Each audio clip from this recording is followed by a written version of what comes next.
Hello friends, हम पढ़ रहे थे मध्य प्रदेश की नदियाँ और मध्य प्रदेश की नदियों का ये हमारा दूसरा वीडियो है। इसका जो पहला प्रश्न है वह है पूरा स्थल एरण किस नदी के किनारे स्थित है। ऑप्शन दिया है बीना नदी, काली सिंध नदी, तमसा नदी या नर्मदा नदी। तो देखिए, जो पूरा स्थल एरण है वह कहाँ है? सागर में है। और सागर में कौन सी नदी बहती है? बीना नदी। तो ऑप्शन नंबर ए हमारा यहाँ पर सही हो जाएगा। ठीक है, अब बात करें हम काली सिंध नदी की, तो काली सिंध नदी कहाँ से निकलती है? काली सिंध नदी निकलती है कहाँ से? बागली गांव देवास से। कहाँ से निकलती है? बागली गांव देवास से निकलती हैं और चंबल में मिल जाती है। कौन सी नदी में मिलती है? चंबल की सहायक नदी है काली सिंध। तमसा नदी कहाँ से निकलती है? तो तमसा नदी निकलती है मैहर सतना से। कहाँ से निकलती है? मैहर सतना से। और नर्मदा तो हम जानते हैं कहाँ से निकलती है? अमरकंटक से। ठीक है, दूसरा प्रश्न हमारा, सांची एवं विदिशा नगर किस नदी के किनारे स्थित है? बात आई यहाँ पर सांची और विदिशा की। तो सांची और विदिशा से जुड़े हमें दो फैक्ट पता होना चाहिए। क्या? सांची कहाँ स्थित है? तो सांची रायसेन में स्थित है। कहाँ पर? रायसेन में स्थित है। दूसरा विदिशा, विदिशा का जो पुराना नाम है वो क्या है? बैसनगर। ये दो फैक्ट हमें पता होना चाहिए। ठीक है, अब यहाँ पर क्या पूछा है कि किस नदी के किनारे स्थित है? तो सांची और विदिशा दोनों स्थित है बेतवा नदी के किनारे। किस नदी के किनारे स्थित है? बेतवा नदी के किनारे। ऑप्शन नंबर बी हमारा यहाँ पर सही हो जाएगा। ठीक है, अगला क्वेश्चन है हमारा, निम्न में से किस नदी का वर्णन कादम्बरी तथा मेघदूत में मिलता है? ऑप्शन दिया है चंबल, सोन, बेतवा और ताप्ती।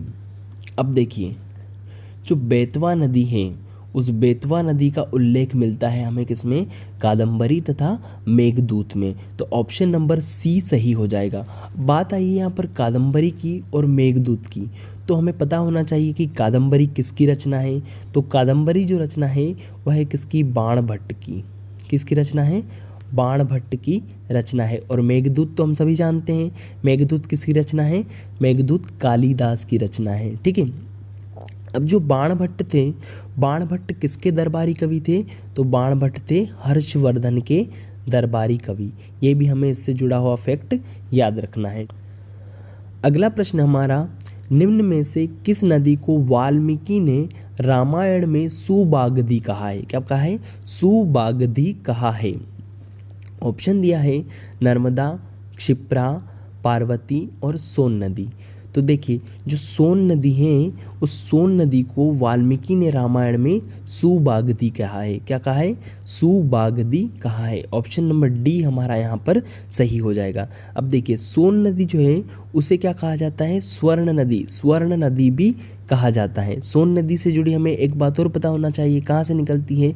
अमरकंटक से निकलती है। ठीक है, उसके बाद ये कहाँ मिलती हैं? तो यह सीधी गंगा नदी में मिल जाती है। कहाँ मिलती है? यह सीधी गंगा नदी में मिल जाती हैं। अगला क्वेश्चन हमारा, बुंदेलखंड की जीवन रेखा कहलाती हैं। ऑप्शन दिया है सोन, बेतवा, चंबल और कैन। तो इन चारों में से कौन सी नदी बुंदेलखंड की जीवन रेखा कहलाती हैं? वह कहलाती है बेतवा नदी। कौन सी? बेतवा नदी। ठीक है, अब हमें पता होना चाहिए कि बुंदेलखंड की जो बेतवा नदी जीवन रेखा कहलाती है वह बुंदेलखंड की सबसे लंबी नदी भी है। इसकी लंबाई कितनी है? 480 किलोमीटर। कितनी है? 480 किलोमीटर। अब बेतवा नदी से जुड़ा हमें क्या पता होना चाहिए फैक्ट? तो पहला फैक्ट हमें पता होना चाहिए कि बेतवा नदी कहाँ से निकलती है। तो बेतवा नदी निकलती है कुमरा गाँव रायसेन से। कहाँ से निकलती है? कुमरा गाँव रायसेन से। किस नदी की सहायक नदी है? तो बेतवा नदी यमुना नदी की सहायक नदी है। कहाँ पहुंचकर यमुना में मिलती है? तो यूपी के हमीरपुर में।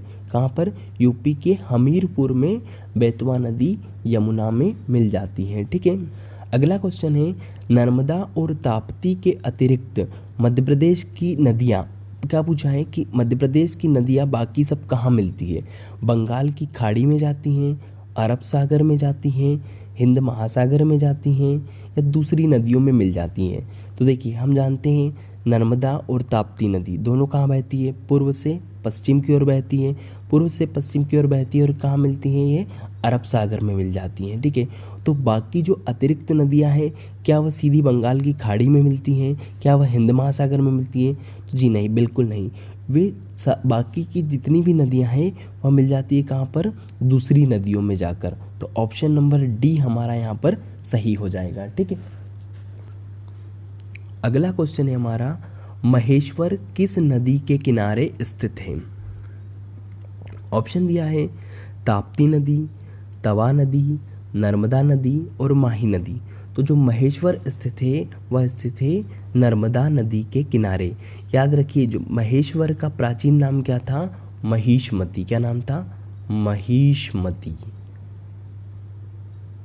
महेश्वर का प्राचीन नाम क्या था, महिष्मती था। ठीक है, अगला क्वेश्चन है हमारा, शिवपुरी किस नदी के तट पर स्थित है? ऑप्शन नंबर ए है सिंध, बेतवा, पार्वती या शिवना नदी।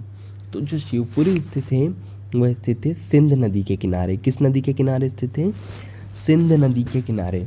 अब जो सिंध नदी है, यह सिंध नदी कहाँ से निकलती है? तो सिंध नदी निकलती है गुना की सिरोंज तहसील से। कहाँ से, सिरोंज तहसील से निकलती है सिंध नदी। सिंध नदी किस नदी की सहायक नदी है? तो सिंध नदी किस नदी की सहायक नदी है, यमुना की सहायक नदी है। किसकी सहायक नदी है, यमुना की सहायक नदी है। अगला प्रश्न है हमारा, तवा नदी किस नदी की सहायक नदी है? ठीक है, ऑप्शन दिया है ताप्ती, नर्मदा, बेतवा या इनमें से कोई नहीं। ठीक है, तो देखिए जो तवा नदी है वह है नर्मदा की सहायक नदी। किसकी सहायक नदी है, नर्मदा की सहायक नदी है। अब ये तवा नदी कहाँ से निकलती है? तो तवा नदी निकलती है जो महादेव पर्वत श्रेणी है, होशंगाबाद में महादेव पर्वत श्रेणी है उसकी कालीभीत पहाड़ी से। कहाँ से निकलती है, कालीभीत पहाड़ी से। कालीभीत पहाड़ी से निकलती है तवा नदी। कहाँ की, होशंगाबाद में स्थित है। ठीक है, कहाँ मिलती है? तो जो तवा नदी वापस नर्मदा नदी में मिलती है। कहाँ पर मिलती है, होशंगाबाद में ही। कहाँ पर, बांद्राभान गांव में। कौन से गांव में, बांद्राभान गांव में जाकर वापस नर्मदा नदी में मिल जाती है। अगला क्वेश्चन है हमारा, रामघाट मध्य प्रदेश की कौन सी नदी पर स्थित है? ऑप्शन दिया है क्षिप्रा, चंबल, नर्मदा और जोहिला। तो देखिए जो रामघाट है कहाँ स्थित है, रामघाट उज्जैन में स्थित है। और उज्जैन किस नदी के किनारे बसा है? तो उज्जैन क्षिप्रा नदी के किनारे बसा है। ठीक है, उज्जैन में क्या होता है, हर 12 वर्ष में, प्रत्येक 12 वर्ष में सिंहस्थ का मेला लगता है। देखिए होता क्या है, जो बृहस्पति है, बृहस्पति सिंह राशि में जब प्रवेश करता है, कब, सिंह राशि में, हर 12 वर्ष में सिंह राशि में प्रवेश करता है बृहस्पति, उस समय सिंहस्थ का मेला लगता है उज्जैन में। कहाँ पर, उज्जैन में सिंहस्थ का मेला लगता है। अगला प्रश्न हमारा, मंडला किस नदी के किनारे बसा हुआ है? तो ऑप्शन दिया है बेतवा, केन, नर्मदा और सिंध। तो ऑप्शन नंबर सी हमारा यहाँ पर सही हो जाएगा। मंडला नर्मदा नदी के किनारे बसा हुआ है। बात आई है मंडला की, तो हमें पता होना चाहिए कि मंडला को गोंडों की राजधानी कहा जाता था। क्या कहा जाता था, गोंडों की राजधानी कहा जाता था। ठीक, अगला प्रश्न हमारा, तवा नदी कहाँ से निकलती है? तो अभी इसके पहले वाले क्वेश्चन में पढ़ा था हमने, तवा नदी कहाँ से निकल रही थी, महादेव पर्वत श्रेणी। महादेव पर्वत श्रेणी की भी कौन सी पहाड़ी, कालीभीत पहाड़ी से निकलती थी। और वह कहाँ स्थित है, तो वह होशंगाबाद में स्थित है। ऑप्शन नंबर बी हमारा यहाँ पर सही हो जाएगा। ठीक है, अगला क्वेश्चन है, रजत प्रपात भारत के किस स्थान में है? ऑप्शन दिया है सागर, पंचमढ़ी, जबलपुर और रीवा। तो देखिए जो रजत प्रपात है वह स्थित है कहाँ, पचमढ़ी में। कहाँ पर स्थित है, पचमढ़ी में स्थित है। लगभग 350 फुट, कितने, 350 फुट ऊंचाई से जब यह पानी गिराता है और जब इसके ऊपर सूर्य का प्रकाश पड़ता है तो चांदी के समान प्रकाशमान होता है। कैसा? चांदी की तरह प्रकाशित होता है, इसलिए इसे कहा जाता है क्या? रजत प्रपात। और कहाँ स्थित है ये? तो ये पचमढ़ी में स्थित है। पचमढ़ी में अप्सरा जलप्रपात भी स्थित है। कौन सा? अप्सरा जलप्रपात भी स्थित है। अगला प्रश्न हमारा, ओरछा किस नदी के किनारे स्थित है? ठीक है, ऑप्शन दिया है तवा नदी, ताप्ती नदी, बेतवा नदी या केन नदी। तो जो ओरछा स्थित है, ओरछा बेतवा नदी के किनारे स्थित है। किस नदी के किनारे? बेतवा नदी के किनारे स्थित है। ओरछा किस जिले में आता है? तो ओरछा जो नवीन निर्मित जिला निमाड़ी है, उस निमाड़ी जिले के अंतर्गत आता है। किस में आता है? निमाड़ी जिले के अंतर्गत आता है। ठीक है, अगला क्वेश्चन है हमारा, निम्नलिखित में से कौन सा जलाशय चंबल नदी पर नहीं बना है? क्या क्या दिया है ऑप्शन?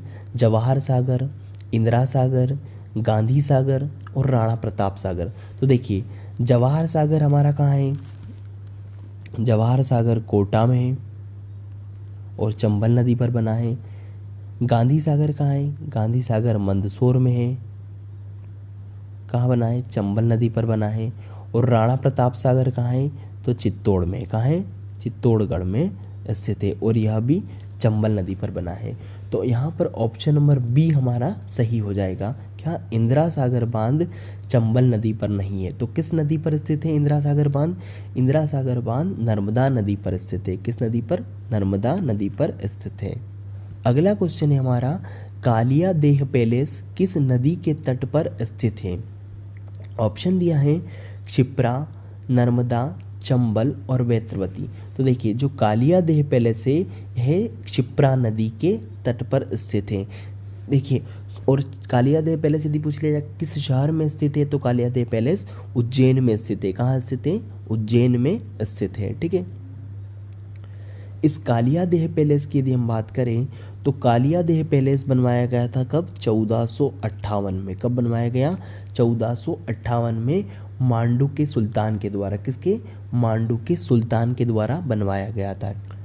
अगला क्वेश्चन दिया है, तमसा नदी कहाँ से उत्पन्न होती है? ऑप्शन दिया है होशंगाबाद, कटनी, सतना और सागर। तो जो तमसा नदी है वह कहाँ से निकलती है? मेहर की कैमूर श्रेणी से। कहाँ से? मेहर।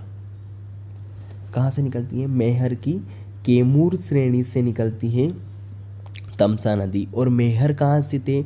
तो मेहर सतना में स्थित है। ऑप्शन नंबर सी हमारा सही हो जाएगा। ठीक है, अगला क्वेश्चन दिया है, वह नदी जिसे भगवान शिवपुत्री कहा जाता है। किस नदी को भगवान शिवपुत्री कहा जाता है? ऑप्शन में क्या क्या दिया है? गंगा नदी को, यमुना नदी को, सरस्वती नदी को या नर्मदा नदी को। तो जो सही उत्तर होगा वह होगा क्या? नर्मदा नदी को। ऑप्शन नंबर डी हमारा यहाँ पर सही हो जाएगा। ठीक है, अगला क्वेश्चन दिया है, किस नदियों के संगम के द्वारा मंदार झरने का गठन होता है?